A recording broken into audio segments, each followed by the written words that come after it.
elettorale è già iniziata, oggi la presentazione degli assessori designati, un momento per fare conoscere i componenti della sua squadra alla città.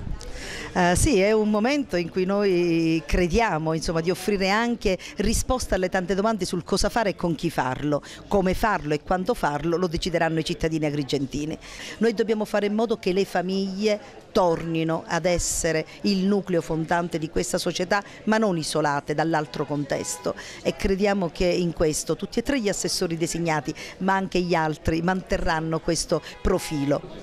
Maurizio Costa, capo della Protezione Civile di Agrigento, questa volta in campo per fronteggiare l'emergenza politica. Emergenza politica, direi strutturale e sociale.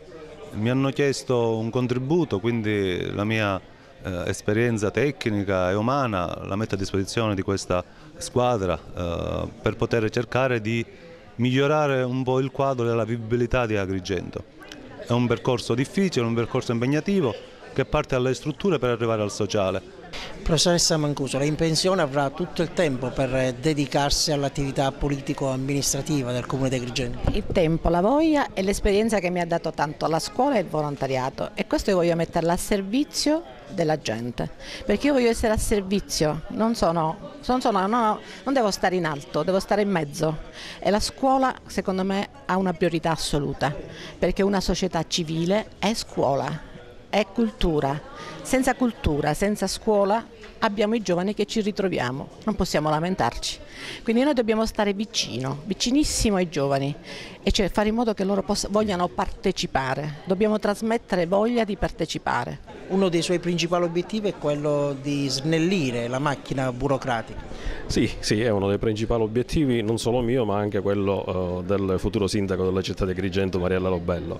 Questo obiettivo sicuramente farà molto piacere alla cittadinanza, perché finalmente con l'ausilio dei mezzi informatici avvicineremo il comune alla città, al cittadino. Immaginate in questo momento la trafila che ogni cittadino per qualsiasi tipo di documento deve fare rivolgendosi a uno sportello qualsiasi del comune. Bene, il nostro obiettivo è quello proprio di non far spostare più il cittadino da casa, ma addirittura fare i servizi principali direttamente da casa.